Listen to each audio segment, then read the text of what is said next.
if you had to get out of bed well before 6 a.m. and you didn't hit the pillow again until late at night, and then you did that for 10 days straight, you'd be pretty tired at the end of it, or at least I would be anyway. But if you swam 2.4 miles each day, that would drain you even more. Then imagine running 26.2 miles on top of that as well. And just for good measure, hop on your bike and cycle 112 miles. Or to put it another way, it's kind of like swimming right across one of our big towns. Cycling from Dublin to Galway, thereabouts. And running from Mullingar to Tullamore. In fact, it's more. It's kind of like running from Mullingar to Tullamore and then halfway back again. But Gerry Duffy didn't just complete this challenge, he absolutely vanquished the opposition with a 19-hour accumulated lead. Well, I think he's live from his bed this morning. Gerry, how are you? I'm great, Will, and thanks for such a lovely introduction. And live from the camper van, the top bunk in the camper van here in the south of England. And I think you and I spoke, I think, a hazy recollection of about maybe 14 or 15 days ago. But certainly a lot has happened since. Which part of you was sorest? What I developed, I was fine. Well, sorry, not fine. I certainly wasn't fine. But the first 6 or 7 days were very, very challenging. But I picked up an injury on the 8th day in the marathon, just a shin problem, and nothing that 3 or 4 days rest wouldn't cure. But I didn't have the opportunity to rest because I still had two more days of the Deca Enduroman challenge to be completed. So the last 2 days, whilst the swim and the bike, it didn't affect the shin at all. Certainly the marathon on a challenging kind of undulating trail run of 26 miles certainly ballooned the leg a little bit, and so I have an ice pack here on it as we speak, just resting up now. How seriously is it damaged? I spoke to my chartered physio very late last night, and she's assured me, Noni Burke based in Mullingar, she's assured me that 3 or 4 days rest, she said it'll be fine. It'll be fine. Yeah, she said it's absolutely nothing to worry about. Okay, it's one of those difficult calls, though, I must imagine, because on one hand you've this overwhelming pressure and desire to finish the race, and then there's the prospect of any sort of injury being exacerbated by continuing. That's right, and I was very keen to get the doctor to look at it on Thursday night when I first started, and she kind of diagnosed, similar to what Nolan had said, that it's nothing serious, but she said you're in the middle of a huge challenge. She said it's certainly not going to get better until you rest. And on Saturday night, after doing another Ironman challenge on Saturday, when I crossed the line, I really felt I was in trouble because I still had one more day to go and I could barely walk.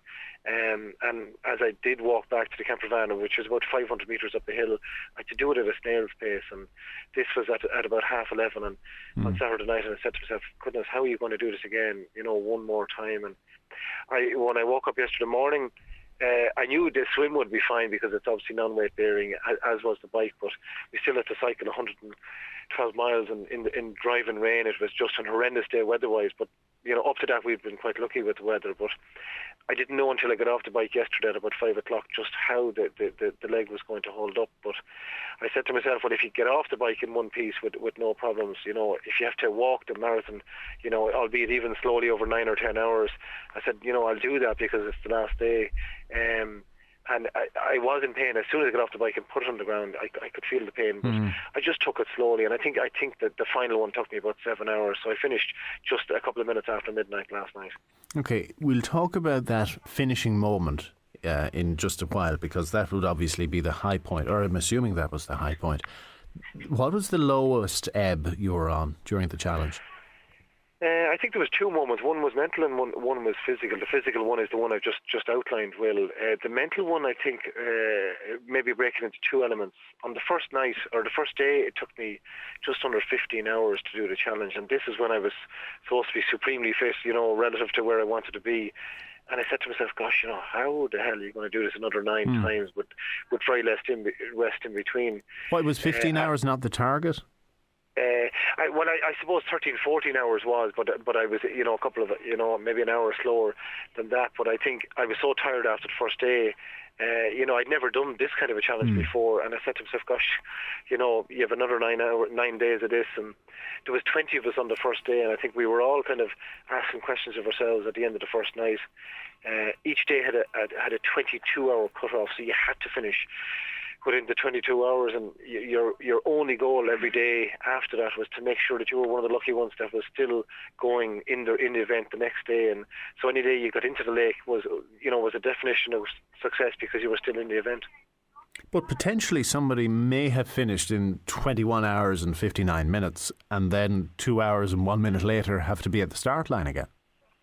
It happened on umpteen occasions, because obviously as the days wore on, people got more and more tired, and the times were stretched out further and further. And even on the second or third days, there was some people taking 19, 20 hours and finishing at 1, 2 in the morning, grabbing 2.5, 3 hours sleep, and then going again. And you could see a gradual decline in some people's physical state, and one by one people started to fall out of the race, and by the end of the first 7 days, I think there was only 9 people remaining, and thankfully I was one of the lucky ones that I was still there. And on Friday morning there was only 4 of us at the start line, and then we lost one more on Saturday, but thankfully three of us managed to stay until the finish. And I just found out there about literally half an hour ago, the other 2 lads literally finished with 15 minutes to go on the cut-off on the last morning, which is only 5 or 6 hours ago. But you won by a considerable margin, so that must be you must be chuffed, shall we say? I'm very chuffed, Will, but I can assure you, and I genuinely mean this, I never dreamt for 1 second that I was going to win it. And you and I had a great chat a couple of weeks ago. It never entered my mind that I was going to win the event or be lucky enough to win the event. My only goal in starting was to finish it. And as we discussed that day, I realised how lucky I am to be out here in the first place, and that's all that matters, that I'm lucky enough to have the health to be able to do this, because nobody forced me to do this event. And, it was a personal sporting ambition, and I realised how lucky I am to have the health to be out there doing it. And is that, I heard you on Morning Ireland earlier, that's really what kept you going as well during your low moments, when it's tempting to stop or to pull out? You realise you are lucky to be in such physical condition that you can do this when not everybody is so blessed. Absolutely, and I think I always try and take a positive out of any negative and try and turn it around. And even yesterday, I got on the bike and I knew I had 8 or 9 hours of just the bike alone ahead of me, and it was absolutely pouring down with rain. And I just tried to turn it around, and I said, well, this was always going to be a huge challenge. This is just one final throw of the dice. Somebody's trying to throw you one more exam paper, but you're going to pass this test no matter what. And I just tried to focus myself mentally for the 8 or 9 hours on the bike, and it's a hell of a long time to be on a cycle, let alone, to have to do a marathon after. But it was the only way I could think of to try and, continue to motivate myself to kind of keep going, because it was cold, it was windy, and obviously, the 3 of us that were left were utterly exhausted at this stage. But thankfully, and it's amazing, Will, I was praying all day on the bike for 8 or 9 hours that the bike would hold out, because I figured if I had a technical problem, it was so cold, and I knew if I stopped in the middle of nowhere, I could have got hypothermia or something. And I said, if anything other than a puncture happens, something more serious, you could be in big trouble here. And I only found out about an hour into the run when one of the crew members in the Mullingar came up to me. He said, Gerry, you're not going to believe, he said, the state of your bike. He said, there's a half-inch gash in the wheel of your bike. He said, you wouldn't have got another mile. That tyre was about to explode. So somebody up above was looking after me, Will, I can assure you. Gosh. Now, as I told you before, I do a comparatively modest amount of running, but I think anybody who does will understand that when you near the finish line or wherever you're going to stop eventually, there's a huge adrenaline rush and a huge satisfaction, but I cannot imagine the exhilaration you must have felt close to midnight last night.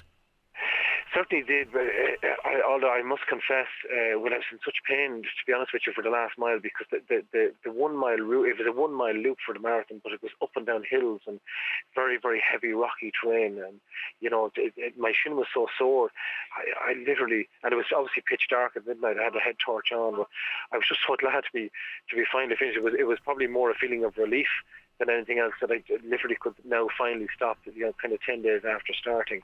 But it was a great moment, because my girlfriend Jacinta was there, my sister, my dad was there, my brother was there, so it was great family time as well, and great to be able to share those moments with them. So when are you going to get out of the lab then? Possibly now, maybe now, because there's about 10 people looking at me here, and they've been making me tea all morning, so I think it's time.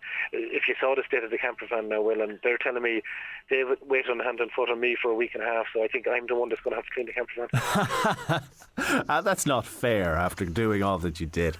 I'm going to tell them that you said that. Thanks a million. Yeah, okay, blame me. Gerry, congratulations, well done. Much appreciated, Will. Thanks very much for having me on the show.